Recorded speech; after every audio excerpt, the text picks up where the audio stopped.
जैसा कि कल भी हम लोगों ने डिस्कस किया था कि आज मंथली एक्सपायरी के दिन स्टॉक मार्केट अपना बहुत चौपी रहेगा, बहुत वोलेटाइल रहेगा और जो डायरेक्शन दिख रही है उसकी नीचे जाने की ही दिख रही है, चाहे वो टेक्निकल चार्ट पे हो या फिर दूसरे जो फैक्टर्स हैं उनकी वजह से हो।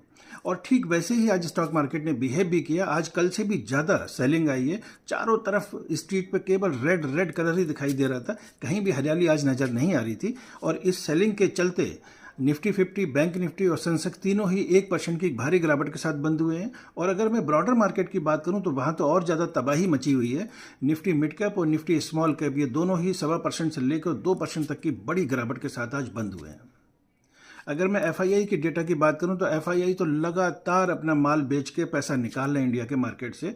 आज भी उन्होंने 3856 करोड़ का माल बेचा है, जबकि डीआईआई उनके सामने खड़े हुए हैं। डीआईआई जो है वो 6920 करोड़ की आज उन्होंने खरीदारी की है, लेकिन फिर भी मार्केट को गिरने से डीआईआई नहीं बचा पाए। इसका बहुत बड़ा कारण ये है कि डीआईआई तो खरीदारी कर रहे हैं, लेकिन रिटेल इन्वेस्टर जो है वो अपने आप को एक तरीके से विड्रॉ सा कर चुका है इस समय।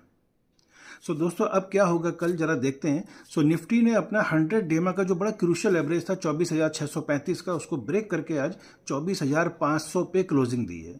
अभी अगर मैं चार्ट की बात करूं तो चार्ट पर लगातार वो लोअर लो लोअर हाई बना रहा है, जो ये दिखाता है कि अभी मार्केट और नीचे जाने के लिए तैयार है।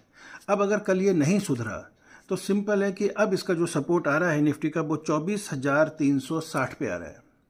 और अगर 24,360 भी इसने तोड़ दिया तो सीधे 23,950।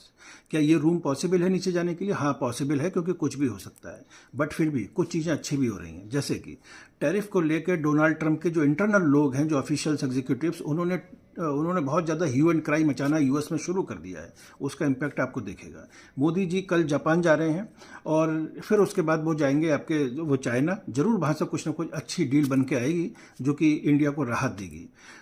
एक और बहुत इंपॉर्टेंट चीज़ है, हम लोग ये सोच रहे हैं कि जो 86 बिलियन का टोटल जो एक्सपोर्ट होता है अमेरिका को, उस पूरे पे टैरिफ है। नहीं, केवल $48 बिलियन पे ये टैरिफ लगा हुआ है, पूरे पे नहीं लगा हुआ है। तो इसका बहुत बड़ा इंपैक्ट नहीं पड़ेगा, क्योंकि ऑल्टरनेटिव मार्केट भी हमारे एक्सपोर्टर्स प्लस सरकार जो है वो ढूंढ रही है। इसके अलावा सरकार बहुत कुछ अच्छा स्कीम लेके आ रही है, जैसे टेक्सटाइल्स पर भी लेके आ रही है। कुछ अनाउंस उन्होंने किया है, जिसकी वजह से आज टेक्सटाइल के शेयर्स भी भागे थे।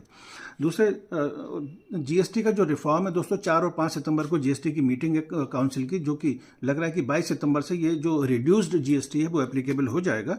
अगर आप शॉर्ट टर्म इन्वेस्टर हैं तो थोड़ा सा आप अपना पैसा निकाल सकते हैं, लेकिन अगर आप लॉन्ग टर्म इन्वेस्टर हैं तो ध्यान रखिएगा, ये जो करेक्शन है ये टुकड़ों में अच्छे शेयर्स में इन्वेस्टमेंट करने की बहुत बड़ी अपॉर्चुनिटी है, क्योंकि जब मार्केट यहाँ से बाउंस बैक करेगा ना तो हाथ नहीं आएगा किसी के भी। Thank you. जय हिंद।